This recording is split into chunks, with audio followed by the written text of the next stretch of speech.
Out of 8 billion souls on this planet, you are one of the very few hearing this today. You didn't click this by accident.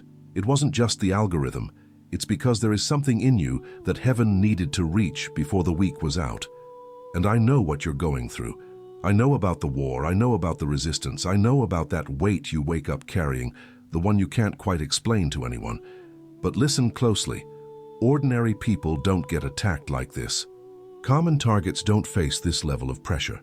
The war declared against you is proof that there is something inside of you the enemy recognizes as real, even before you've fully realized it yourself.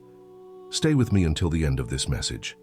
Before we're done, you're going to receive the exact name of what is being attacked in your life.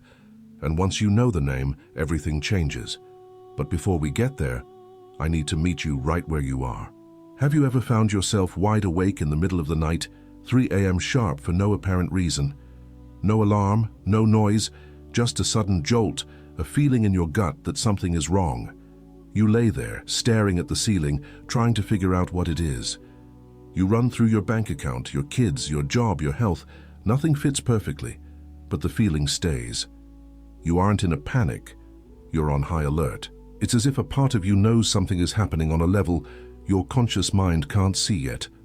Like your spirit is standing a guard your body wasn't invited to join. And after a while, you just close your eyes again. Not because the weight left, but because there was nothing else you could do with it at that hour. Then, during the day, you see everyone else moving forward. Friends getting promoted, people on Instagram announcing their latest wins. And deep down in the quiet, a question starts to burn. What am I doing wrong? It's not even jealousy, not exactly.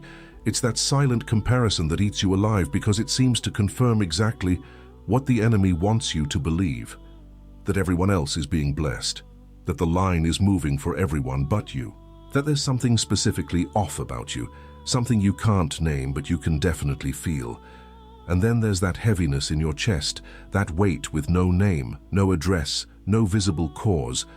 On paper, everything is fine. Life is moving. But inside, you feel a constant drag. Like every step costs you twice the energy it should. You seek. You dedicate yourself. You do everything right, and yet abundance never comes. And the worst part? You start wondering if you're doing something wrong, if you're being heard up above, if it's meant for you at all. It's not a lack of faith or worthiness. It's a spiritual blockage that ordinary prayer alone cannot break. The Miracle Journal unblocks this in 21 days with a spiritual protocol that works exactly where your prayer doesn't reach. Along with the journal, you'll also receive as a gift the prayer guide and the Psalms manual with the most powerful sacred practices and texts to deepen your transformation. To claim your version of the journal, tap the link in the comments right below this video. Every step costs you twice the energy it should, like there's an invisible hand pushing you back every time you try to gain ground. It's not just being sad. It's not a clinical diagnosis. It's something else. It's the sensation of fighting something you can't see, touch, or name. And the heaviest part isn't the weight itself. It's not having the vocabulary to explain it to anyone without sounding like you're being dramatic. Yet when someone asks how you're doing, you hit them with the "I'm good" while your hands are shaking underneath the table. You put on the armor. You smile. You show up. Because you don't know how to explain it without sounding weak or like you're making up problems that don't exist, so you carry it in silence. Another day, another week, and every time you carry it alone, that armor gets a little heavier. But you're still standing. And that in itself says something about who you are that the enemy would rather you didn't know. If this message reached you, do this right now. Hit the like button. That like is your public amen. Heaven keeps a record of what you confess in the light. Now here is what I need you to receive right here at the start. 3 truths that will shift how you see everything you're going through. First, the resistance you're feeling is not a punishment. It's not a sign that God forgot you. It's not evidence that you took a wrong turn or missed your window. Resistance is the natural friction of someone moving towards something real. Things that are worthless don't face obstacles of this magnitude. The war isn't the opposite of your destiny. The war is the map to your destiny. Second, before this message ends, you're going to receive a protocol, a concrete step-by-step way to turn this pressure into a compass, how to use the attack itself as a blueprint for what you need to protect. This isn't abstract theory. It's what those who survived the unseen war did before they stepped into their promise. Third, by the end of this, you'll be able to declare out loud with total certainty, I know what is being guarded in me, and I'm not letting go. I brought you here because this word is for you. What you carry, the enemy tried to kill before it could mature, but I didn't let him, and I'm not going to let him now. Now take an internal pause. What I'm about to tell you are the signs, and signs are only recognized by those who have ears to hear. Some of these will feel so familiar it'll give you chills. Let it. The first sign is exhaustion with no physical cause. You slept 8 hours, but you wake up drained. You took a vacation and you still feel the weight. Your blood work comes back normal. The doctor says you're fine. People around you tell you to just relax. But you know something else is happening even if you can't prove it. You've called it burnout or stress.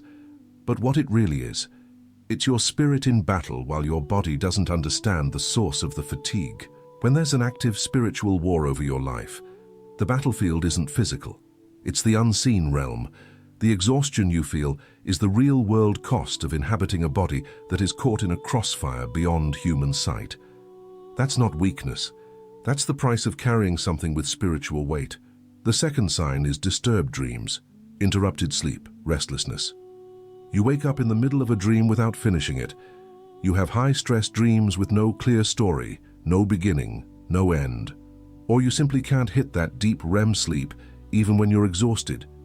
You've called it late-night anxiety or a racing mind. But what it really is, the spiritual atmosphere is in turmoil. Sleep is when your conscious guard drops, your critical mind rests, and that is exactly the window the enemy uses to plant doubt, disorientation, and the exhaustion you carry into your waking hours. Chronically disturbed dreams aren't a sleep hygiene issue. They are a sign of intense spiritual activity happening in the unseen while you're trying to recover. The third sign is the feeling that something good is always just about to happen, but it never arrives. That constant anticipation that never pays off. That inner certainty that something is being prepared, something is coming, but it always seems to stay one step out of reach. You've come so close to things that didn't materialize. Jobs that were basically yours until the last second. Conversations that almost happened. Doors that cracked open just to slam shut. You've called it bad luck or bad timing. You've used it as proof that you aren't good enough to receive. But what it really is, your spirit is sensing the blockage but doesn't have the name for it yet. Your spiritual radar is correct. The blessing is real. But there is an active force trying to intercept the delivery before it hits your doorstep. The fourth sign shows up in your circle. Relationships that seemed rock solid start showing cracks all at the same time. Not just one argument with one person, but multiple bridges under pressure simultaneously. Family, friends, business partners. It feels like someone is trying to force a strategic isolation on your life in a coordinated way. You've called it coincidence or a rough patch. You've said it's just a season where people weed themselves out. And while that may be true, the timing isn't random. What's really happening?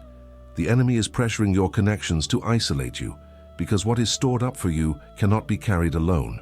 The breakthrough needs witnesses. It needs a support structure. Isolation is the tactic used to weaken that structure before the delivery arrives. The next sign is the hardest one to hear. It's the one the enemy has spent the most time trying to make you ignore. But if you recognize this one, it flips the script on everything else. The fifth sign is the temptation to quit exactly when the breakthrough is closest. Not just a general "I'm tired" feeling, a specific temptation with precise timing. Think about the times you've been on the verge of walking away, of letting go of what you were believing for, what you were building, what you were hoping for. Look at the timing of those moments. When did that temptation hit the hardest? It wasn't at the beginning when you were fired up. It was when you were already exhausted, when you had already invested the time, the prayer, the faith, and the sweat, when the distance you'd already traveled made quitting emotionally expensive. That's exactly when the voice said, maybe it's not for you. Maybe you heard wrong. Maybe it's time to be realistic and stop pushing for something that clearly isn't working. The enemy only intensifies the attack when the target is about to break through. He doesn't waste ammo when you're comfortable. He doubles down when he's terrified of what's about to hit your life. His fear is the clearest sign that you are closer than you've ever been. If you recognized even one of these signs in your own life, type "free" in the comments right now. This word is for you. Close your eyes for a second. Take a breath. This part doesn't work if your attention is divided, because what comes next isn't just information. It's an anchor. There is a man in the Bible who went through an unseen war so intense, so systematic and so devastating that he lost everything he had in a heartbeat. His kids, his wealth, his health, his reputation. Every area of his life was hit in a coordinated strike. But the most disturbing part of Job's story isn't what he lost. It's the conversation that happened before the loss. Because before a single attack ever touched Job, there was a hearing in heaven. In that hearing, the adversary had to ask for permission to touch him. He had to ask, he had to justify it. The attack on Job wasn't random or automatic. It was specific, deliberate, and required an approval that implicitly recognized the value of what was being attacked. You don't fight over things that are untouchable. You don't need consent to destroy something that has no value. That request for permission was an involuntary confession that there was something in Job that heaven considered valuable enough to protect with strict rules. You are in that same position. The war declared against you isn't random persecution. It's inverted recognition. It's the enemy evaluating out loud exactly what you carry. Now think about a bank vault. Not just any vault, a high-security one at the Federal Reserve, deep underground, layers of reinforced steel, laser grids, biometric sensors, and armed guards. Think about the sheer amount of resources invested just to protect what's inside. Ask yourself a simple question. Why does a security system like that exist? Because the content justifies the level of protection. Sophisticated alarms don't go off in empty vaults. Elaborate heist plans aren't developed for years to break into places that have nothing inside. The attempt to break in is, in itself, an appraisal of the value of what is stored. A thief doesn't invest in a plan where there is no payout. Now, bring that back to your life. The level of sophistication in what's being launched against you isn't evidence that you are weak or vulnerable. It is the appraisal of what you carry. The enemy doesn't waste these kinds of resources on irrelevant targets. Job and the bank vault converge at the same truth. You are under attack because you carry something the enemy recognizes as real, even before you fully accepted it yourself. The attack doesn't need you to believe it to be real. It has already done the appraisal. You're still catching up to the conclusion the enemy already reached about you. Type in the comments right now. Do you see yourself more in Job or in the vault? You don't have to explain. The image itself is your declaration. Let me stop for a full minute and name what just happened here. You came to this message carrying a war you didn't ask for, didn't cause, and didn't deserve. A war that has been nameless for too long. You recognized the signs in your own body. You heard Job's story and felt something move inside you that wasn't just logic. It was deeper. You understood that the attack doesn't prove you're lost or failing or being punished. The attack proves there is a source. And sources reveal targets, not victims. The exhaustion you carry isn't weakness. It's the freight cost of transporting something the enemy doesn't want to see reach its destination. And here, before I reveal who you really are in the middle of all this, I have to say this. I saw every night you considered calling it quits. Every 3 a.m. wake-up call where you stared at the ceiling, and the question, how much longer, echoed in your mind. I was there in that silence. I was the silence. Every time that voice said you were being too much and you almost believed it, I saw. Every morning you got out of bed not knowing if you had the strength for one more day, but you did it anyway. I was present, and what you carried in every one of those moments, I guarded. Not a single attack reached the part that matters. Because what belongs to you is sealed with a covering. The adversary has no authority to penetrate. What you're about to hear isn't a human title. It's what I call you when I speak to heaven about you. You are a bearer of a bulletproof blessing. That's not a metaphor. It's not a motivational quote designed to make you feel good. It is a description of a spiritual reality that existed before you knew it and continues to exist whether you fully believe it yet or not. I saw every attempt at destruction that was cut short before it could finish. Every situation that should have been the end of you, but wasn't. Every door that should have been welded shut but stayed cracked. Every relationship that should have disintegrated but held on.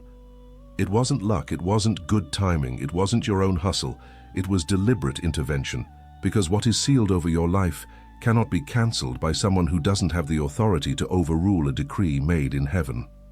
Every attempt failed, not because the enemy got tired or ran out of ammo. It failed because there was a covering he couldn't get through, a bulletproof seal that isn't visible on earth but is active in the realms that count. What this authorizes in your life, you can stop asking if you deserve what's coming. The issue isn't merit, the issue is the seal. What has been sealed doesn't ask for permission to arrive. It doesn't wait for your self-esteem to approve it. It doesn't wait for you to feel enough before it's delivered. You don't have to convince heaven that you're capable. The decree was made before you even stepped into the room. Your job now is to take the position of an administrator of what is already sealed, not a beggar waiting for approval. You are a target of spiritual recognition. This flips everything. The enemy recognized what you haven't even fully believed about yourself yet. He did the appraisal before you did. He saw what was in you before you had the courage to declare it. Here is the paradox that changes everything. The intensity of the attack is the proof of the identity you're still discovering. He doesn't attack what doesn't threaten the kingdom of darkness. He doesn't invest long-term resources in someone with zero potential impact. The sophistication of what's been thrown at you over the years is an involuntary 5-star review of who you are in the spirit. I saw the enemy recognize in you what you were still trying to convince yourself was real. I saw him value you with more confidence than you had in yourself. The attack didn't come to kill you. It came to make you quit before you found out what I already knew. The difference between destruction and quitting is massive. He doesn't have the authority to destroy you, but he can try to trick you into quitting. That's why the attack focuses on exhaustion, confusion, and isolation. He can't break the vault. He needs you to open the door from the inside. What this authorizes, you can stop treating resistance as a sign of failure. Resistance is a sign of direction. When the enemy pushes back, it's because you're moving towards something he's terrified of you reaching. Use the push as your compass. The push tells you where to go. You are a guardian of the unseen breakthrough. Not a guardian of what you can already count in your bank account or see with your eyes. A guardian of what is still on the way, what hasn't taken visible form yet. Guardians have a completely different job than passive receivers. Receivers just wait for something to show up. Guardians actively protect what has been entrusted to them. You've been faithful to what you carry, even without seeing the full shape of it, even without being able to show anyone the proof, even without having the words to explain why you didn't quit, when quitting would have been so much easier. I saw you being faithful to what was still formless. I saw you guard what didn't have a name yet. I saw you hold on to a belief that had zero external confirmation. What you guarded in the dark, with no audience and no applause, I saw.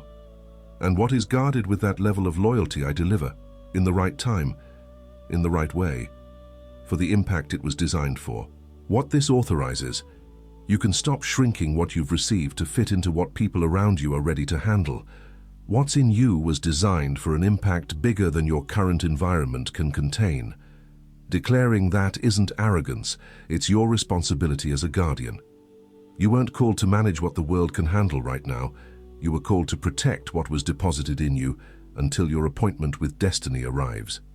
From scarcity to abundance, from resistance to progression, from a nameless war to a battle with a strategy, from a lost guardian to a guardian with a protocol.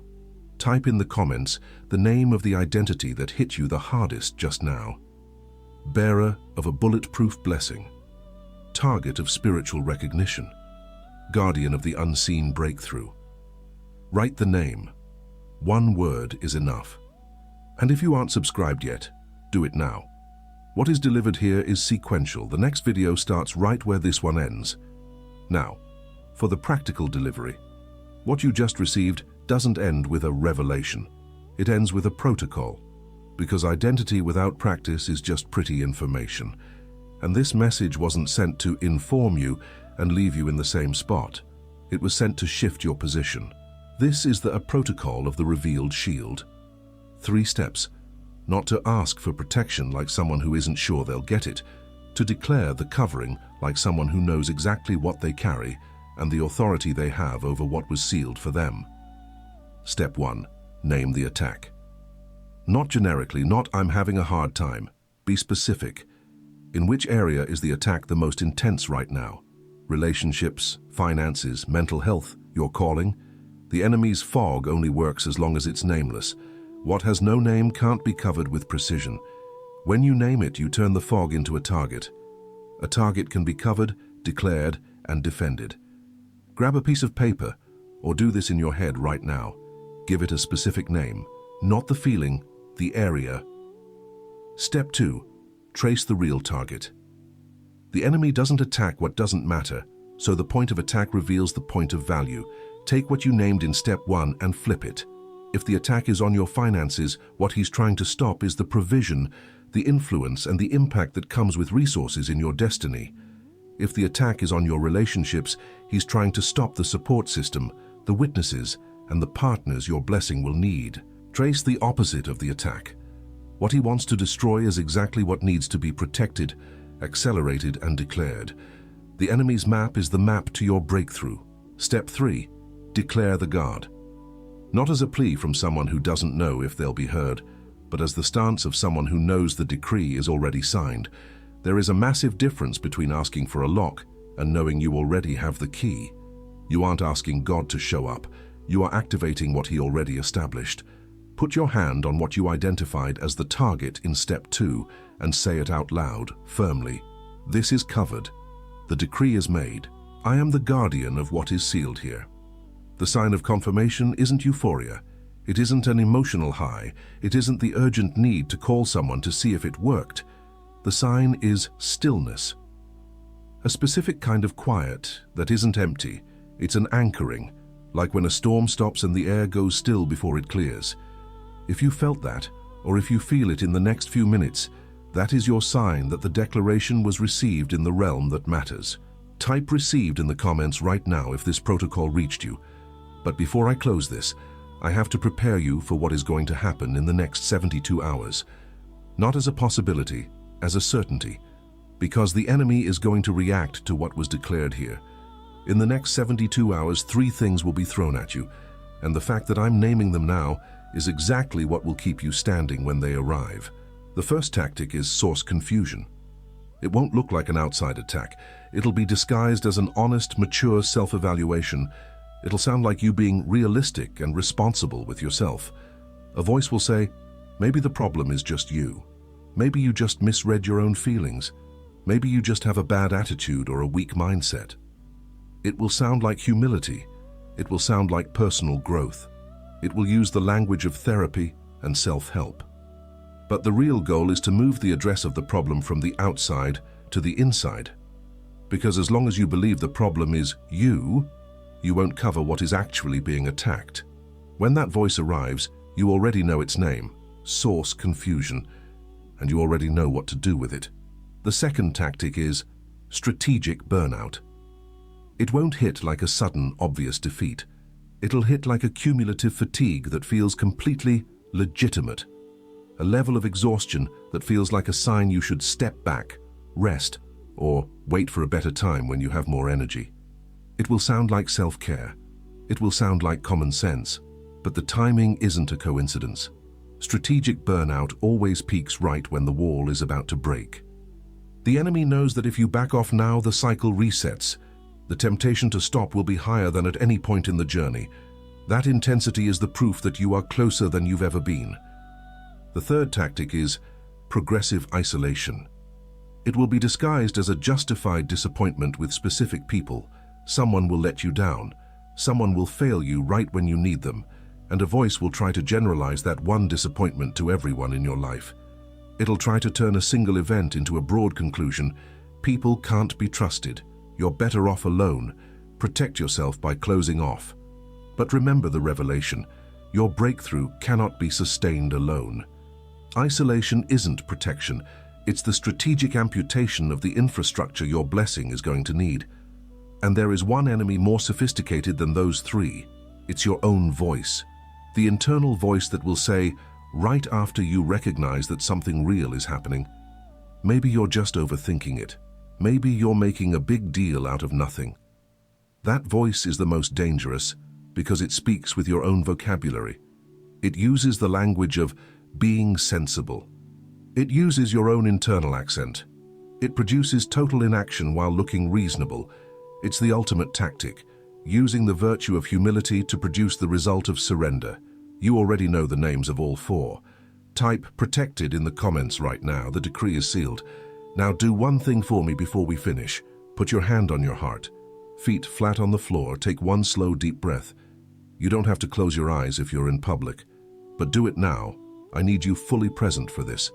There are burdens you've carried this far that do not need to leave this message with you. Things you brought in but don't belong to who you're becoming. The first is guilt. The guilt of letting the attack last this long without realizing what was happening. The guilt of not seeing the signs sooner, of being paralyzed when you should have acted, of giving credit to the wrong voice. That guilt isn't yours to carry. You didn't know what you didn't know. No one is responsible for a map they didn't have. What you did with what you had was enough to keep you standing until this exact moment. That guilt stays here. The second is a fear. The fear that your breakthrough will be cancelled because of some flaw you haven't found in yourself yet. The fear that there's something broken inside you that will sabotage the finish line. That fear isn't spiritual discernment. It's the shadow of the attack trying to work from the inside after the outside door was shut. What was sealed cannot be cancelled by your feelings. The decree doesn't have a mood clause. That fear stays here too. The third is accumulated exhaustion. The weight of fighting for years against something that had no face, no address, and no schedule. The cost of fighting an unseen war without the words to explain it. The specific loneliness of fighting in the dark while the world around you saw nothing. That exhaustion was real. It cost you something real, and you can lay it down right now. I was there during those 3 a.m. nights, when you woke up wondering why, staring at the ceiling, asking questions that the silence didn't answer. I was that silence. I was present in it, not absent from it. That weight in your chest you carried, that constant pressure no doctor could explain and no conversation could reach. I saw every day you got up anyway. Every morning you put on the armor before the rest of the world woke up. Every smile you gave while something inside felt like it was breaking. I was present in every single one of those moments, not watching from a distance. Present. And what you carried in those heavy days, I didn't let be destroyed. Every attempt to put out your light was stopped before it hit the core. Because what is yours is sealed with a covering the attack has no authority to break, no matter how long it tries or what tactics it uses. What the enemy recognized in you before you dared to say it, I put it there before you were even born. It wasn't an accident of personality. It wasn't the result of your spiritual effort. It was an intentional, deliberate deposit. I chose what is in you, and what I choose I guard. You didn't get this far on your own strength. You got here because I didn't let the attack reach the part of you that matters. And now, with these identities in your spirit, with the protocol in your hands, and with the tactics unmasked, you are not leaving this message as the same person who entered it. What was declared here was declared in heaven first. And what is declared in heaven doesn't wait for an earthly okay to be real. It is done. It was done before this message even started. Say this out loud right now, wherever you are. What is mine is guarded, and I am still standing. Type done in the comments, not because the comment activates anything, but because confessing in the light what you received in the Spirit is how heaven registers that you heard, you received, and you declared. Public confession is the amen that stays in position. Now think of one specific person you know who is also in an unseen war. Someone who wakes up with a weight they can't name. Someone who feels that constant drag without the words to explain it. Send this to them right now, not to a group chat, to them specifically, with one simple message: this is for you. And if they want to go deeper than this video, the link is in the first comment, waiting for them just like it waited for you. The next video starts exactly where this one left off. Don't miss it, it is done. You are not the person you were when we began. You seek. You dedicate yourself. You do everything right, and yet abundance never comes. And the worst part?